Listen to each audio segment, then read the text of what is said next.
This guy's reaction is absolutely insane. When others get fired by the hero and their teammates, they break down right there. But instead, he's practically jumping for joy. To understand why, we need to go back a bit. Listen, Ed, you don't need to come in starting tomorrow. Hearing this, Ed freezes for a moment. But quickly, he responds with a serious expression. I see. Not coming is fine by me. So, tomorrow's a day off, right? But the moment he finishes, his teammate shouts angrily, are you an idiot? I didn't say tomorrow. I said starting tomorrow. That means we don't need you anymore. Ed's expression freezes for a moment, but he quickly forces a smile and replies, trying to stay calm.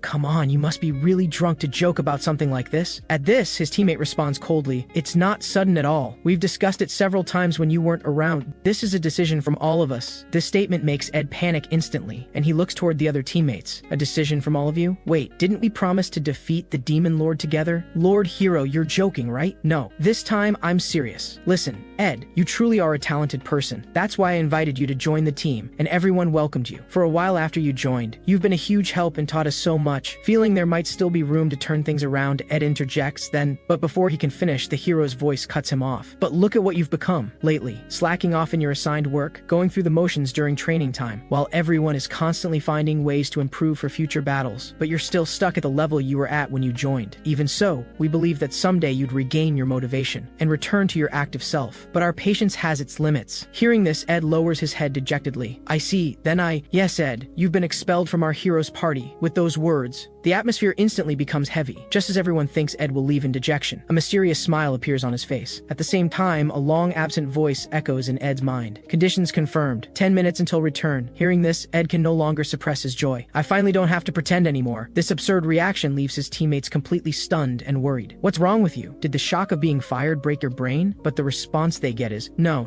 I'm perfectly fine. I'm just thrilled that my mission is finally complete. Oh, before I leave, could you accept these? With those words, a void appears before Ed. Seeing this, Megath the mage shouts in shock, wait, that thing, is it? You guessed right. These are guidebooks I prepared for you. Hearing this, Megath nearly faints on the spot. I'm not talking about that. I mean the dimensional storage. Even across the entire continent, people who have this ultra-rare skill can be counted on one's fingers. Why didn't you ever mention this before? With a skill like that, there are countless ways it could be used. Hearing this, Ed calmly responds, rather than such trivial matters, you should read the guidebooks first. These are based on combat data I've collected from everyone so far. I've compiled efficient training methods suited to each person, ways to learn new skills, and more. No matter what growth path you want to pursue, you'll find relevant guidance in these books. Hearing this, Moira asks Ed curiously, this lists magic I can learn, but some of these names I've never seen before. Oh, those? I figured if you grow smoothly, you'll naturally learn them. The details are summarized on a separate sheet. Just look at it when you need it. But the moment he finishes, Jin asks Ed excitedly, what is this? How did you create a map with such terrifyingly precise detail? It even shows hidden paths that I, as a scout, didn't notice, and the locations of all the traps are marked. Hearing this, Ed replies calmly, having a map makes things easier, but only for places I've been. Of course you can't map places you haven't been. What I'm asking is how you made these maps. But before he can finish, Ed cuts in. Those technical details are a secret, of course. After all, I'm no longer part of the hero's party. Hearing this, the hero Kyle finally breaks his silence. He immediately bows to Ed and apologizes. I'm sorry, I didn't know you were doing so much work behind the scenes. Please forgive my blindness. Seeing this, Moira does the same. I'm sorry, Ed. Hard work should accumulate quietly and doesn't need to be shown to others. But I didn't understand that and still wanted to expel you. At this point, Jin also apologizes sheepishly to Ed. Seeing this, Ed quickly says, don't do this. Everyone, please, that's not why I did this. I just thought that even if I'm gone, I should at least help everyone who took care of me. You fool. We're taking it all back. The expulsion is canceled. And I'm sure not a single one of us fools here, me included, would object. Yes, Ed, we hope you find it in your heart to forgive us and stay with us. Hearing this, Ed shows a touched expression and calls out, Lord Hero, that won't work. I can't. Sorry, this completely unexpected answer throws everyone for a loop. Yeah, we already expelled you and now want you back. That's really shameless. But the response they get is, actually, that's not what I meant. Anyway, I look forward to the day you all defeat the Demon Lord. The moment he finishes, Ed runs off without looking back. The reason he's in such a hurry is none other than the voice echoing in his mind again. 10 seconds until return. To avoid causing a commotion, Ed rushes toward the deserted bell tower, and in the final second, he reaches the inside of the bell tower just in time. This should be far enough. With the countdown in his mind reaching 0, a long absent phrase flashes across his mind. Now executing world transfer. As the voice fades, Ed's body plunges into a sacred ocean of light, dissolving into it as he falls. When the transfer is complete, Ed Ed has been transported to an unknown space. Its floor is water he can stand on, and its sky radiates sacred light. In this endless space stand countless doors of all sizes, and Ed is clearly used to this place. I can't believe it took a full year this time. Took longer than expected. I'm exhausted, but with this, it's finally done. Now it's your turn, right? It's time to fulfill the promise. Let me go home already, damn deity. But when he makes this request, he's met with only silence. Ed isn't surprised by this. After all, it's been this way since his first day here. He was just an ordinary, errand-running mercenary, living a quiet, mundane life, when one day he was suddenly summoned here. In that endless space, there was only a table and a mysterious book with a pure white cover, and a single door. Though the deity said nothing, even a child would guess in this situation. To first read the mysterious book, even if the contents were utter trash. Go through the door to another world, and get recognized as a companion by the hero there. Work together for more than half a year and gain a certain level of trust, and by being exiled, the conditions will be met. Afterward, you will return to the divine realm. Additional notes: doors once opened cannot be opened again. At the same time, a door to the next other world will be added. Thinking about this, Ed sighs. Honestly, no matter how many times I read it, it's still utterly baffling. With this ridiculous guide, I spent nearly 100 years traveling through 100 other worlds, and finally got expelled by all the heroes. Do you have any idea what I went through to achieve this? The perseverance it took? So how about a little celebration? Maybe a reward? Yet even so, the deity still says nothing. This makes Ed feel like he's been talking to a brick wall. But fortunately, even after all this time, he hasn't aged. Time is frozen in the divine realm, but in the other worlds, time flows normally. His body builds muscle through training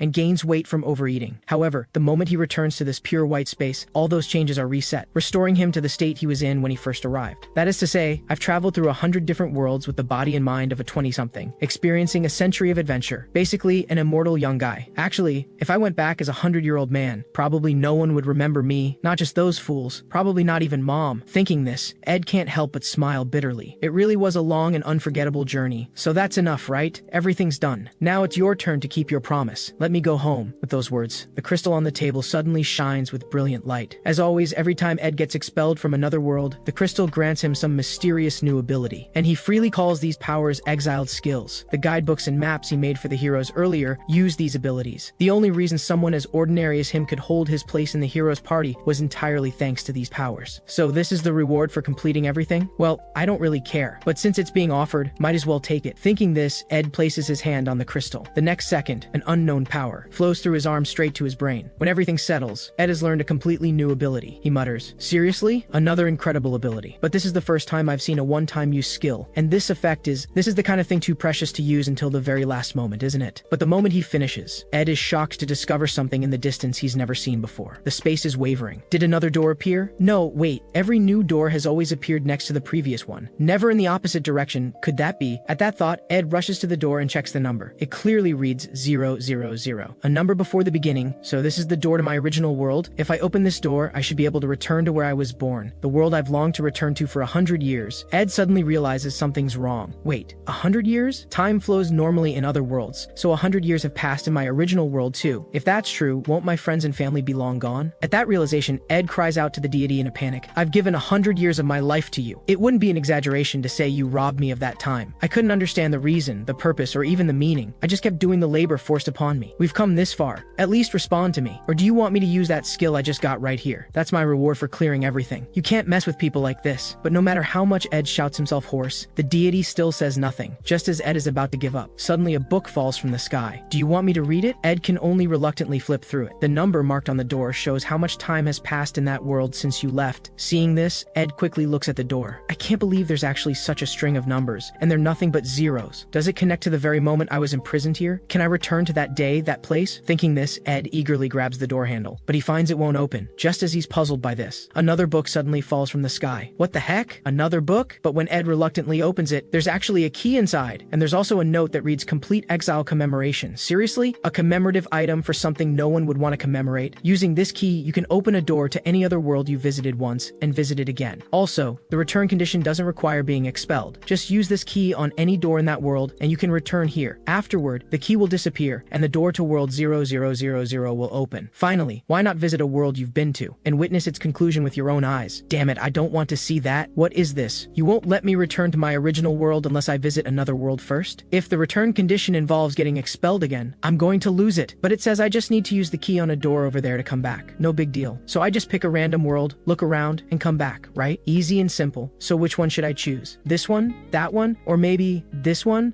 Given how I'm feeling right now, I should pick. But just as Ed's feeling pretty pleased with himself. Suddenly a door catches his eye. That is the very first door. The first world. This makes him recall with emotion, I really went through a lot back then. Without understanding anything, completely clueless. I was thrown into this first other world. Joining the hero's party? That's normally something only hero-level people can do. For someone like me with strength barely better than a regular guard, it was absolutely impossible. The reason it became possible was because, when I was summoned, I gained an exiled skill called Inevitable Accident. Fate would connect me with a hero. Thanks to this skill, I managed to join the hero's party. But the problem came after joining. At the time, I didn't have the strength to fight alongside the hero or any skills to provide support. Shrouded in the fear of being abandoned at any moment, I desperately searched for things I could do. Arranging lodging, stocking supplies, hauling gear, gathering intel on our destinations. I did everything I could think of. Honestly, I had no idea how the other three viewed my work, but in the year and a half before I was expelled, I believe we were undoubtedly companions. Come to think of it, after I was expelled, what happened there? Ed looks at the number below. The number is 10. Has it really been 10 years? Those guys must have easily defeated the Demon Lord, and the world has surely welcomed the long-awaited peace. Alright, I've decided. In that case, I think I'll head over and do a little sightseeing in this peaceful world. Actually, I was forced onto that journey. Looking back now, it really was harsh, but not everything was unbearable. Though there were many hardships and frustrations, there were definitely plenty of happy memories too. Let's go back to that nostalgic first otherworld. The first door. The first world. In that very first otherworld, I met companions to adventure with for the first time. Even after 100 years, I can still clearly remember their faces. 10 years have passed since then. Behind this door must be a peaceful world, right? Back then, I believed it without a doubt. The moment he stepped through the door, an endless plain comes into Ed's view. It's the same place as when he first arrived. I thought I'd forgotten everyone, but coming back here, I realize I remember everything clearly. If I lose this key, that'll be a problem. I need to keep it safe. I remember there should be a town around here. Right, it's over there. Since the Demon Lord has probably been defeated, there shouldn't be any powerful monsters around here. But just to be safe, I should check first. But the moment he finishes, Ed suddenly senses killing intent behind him. This makes him immediately dodge forward. Sure enough, the next second he's under attack from an unknown enemy. Ed adjusts his stance while confirming the enemy's identity. But to his surprise, the one attacking him is a ferocious monster with immense power. This strange turn of events catches Ed off guard. Why would a beast like this show up here? Well, whatever. Perfect for a test run. Ed pulls out a short sword from Wanderer's treasury. Good. Looks like skills I didn't master back then can be used normally now. Now let's test what this thing is made of. The moment he finishes, the serpent's strike engulfs him completely. But to the beast's surprise, its supposedly unstoppable venomous fangs can't pierce this weak human's body. Ed, protected by impregnable wall, taunts calmly. Too bad. Seems like an attack of your level can't bite through me. Hearing this, the furious monster immediately increases its biting force. But in the very next second, its two venomous fangs shatter, as if they've bitten into solid diamond, and go flying off. The intense pain leaves it in agony. Meanwhile, Ed continues with a cocky taunt. Don't tell me that's it. If you've got any tricks, bring them on. But the moment he finishes, the giant serpent suddenly spits a pool of green slime at him. Magical dissolving fluid. Perfect timing. With those words, the serpent's slime completely engulfs Ed. And just like last time, he stands in place without moving a single finger. The magic absorbing staff alone neutralizes the attack. Looks like I'm covered against physical and magical attacks, so the last thing to test is my combat strength. With a swift slash from Ed, the enormous creature before him is easily split in two. Job done. Now I can really relax and sightsee. But at this moment, Ed still hasn't realized what kind of despair awaits him ahead. Ed puts away his weapon and heads toward the town. This area is still exactly the same as back then. Feels so nostalgic. When I first came to this world, I was restricted to joining the hero's party and traveling with them. But this time, I can go wherever I want. Plus, the gold in Wanderer's treasury is piled like a mountain, more than enough for me to spend freely. Maybe in this peaceful era, they're even selling replica armor the hero wore or merchandise like hero buns. Thinking this, corresponding images float through Ed's mind. This makes him laugh out loud. I definitely wouldn't want to wear it, but I kind of want one anyway. But the moment he finishes, Ed suddenly stares into the distance. That is... Wait, how is that possible? What's going on? Ed shows an expression of disbelief and rushes forward. When he gets close enough, he's even more shocked by the scene before him. The once bustling town in his memory has now become a deathly silent ruin. This makes him wonder in shock, why did this happen? Was it attacked by monsters? No, wait, the Demon Lord should have been defeated already. But then how do I explain this devastation? Could it be war between humans? After losing the Demon Lord as a common enemy, did the nations turn on each other? Suspicion turning allies into enemies? That would make sense. But the war just ended 10 years ago, and it's already like this? It's hard to believe any reconstruction is happening. What on earth happened in these 10 years I was gone? But just as Ed puzzles over this, suddenly an old man's voice comes from the ruins. Young man, what are you doing in a place like this? There's nothing left around here. You were lured here by false information, weren't you? Here, take this. Be more careful from now on. This sudden turn of events leaves Ed completely baffled. Excuse me, sir. What happened here? But the response he gets is, what are you talking about? This place became a ruin 2 years ago. The demon army attacked here and destroyed everything. Ed can't believe his ears. The demon army? 2 years ago? Sir, are you messing with me? The demon army is still around? Hearing this, the old man replies impatiently. Hey, what kind of nonsense is that? The demon army's been ravaging the world for years. You don't even know that? Where the hell are you from? Hearing this, Ed asks in disbelief, still active. You're saying the demon army's been at it this whole time? Not just remnants? What about the hero? Isn't there a hero? Right, the hero Alexis. Seeing the old man show a puzzled expression, Ed shouts excitedly, the prince of this kingdom. Alexis, who is one step away from defeating the demon lord 10 years ago. Hearing this, the old man seems to remember. Oh, the hero? He died in battle against the demon army 5 years ago? Died? How is that possible? That guy was the hero. How could he just... But halfway through, Ed suddenly recalls the large monster he encountered near the town. Could the hero really have? Noticing his strange expression, the old man continues, no matter how much you deny it, this town is the best proof. If the hero were still alive, perhaps this place wouldn't have ended up like this. Hearing this, Ed seems to suddenly remember something. He grabs the old man and presses him. What about his companions? There were 2 others in the hero's party, right? What about them? But the response he gets is, who knows? Probably died together with him. After all, I haven't heard any news about them surviving. It's sad, isn't it? Full of hope, only to end up like this. We kept hearing they were unstoppable, but in the end it turned out like this. Which parts were real? Common folk like us have no way of knowing. Whatever. Prince or hero, dead is dead, and that's all there is to it. Farewell, young man. I suggest you leave here quickly. Ed doesn't respond to the old man's advice because he's still immersed in tremendous grief. Dead? You said dead? Why did this happen? What happened after I was expelled? It wasn't someone insignificant like me, but the actual hero's party that lost to the demon army. They lost and everyone died? Was it because of me? Because I wasn't there? No, it can't be like that. Just having one more person to carry luggage couldn't possibly change an outcome this brutal. I'm being way too self-important. Why not visit a world you've been to and witness its conclusion with your own eyes? Damn it, is this the conclusion you wanted me to see? Ed slowly extends his right hand. Activate exiled skill, Akashic's compass. What I seek is the place where hero Alexis died. The moment he speaks, the compass's outer ring spins wildly while visions materialize in the inner ring.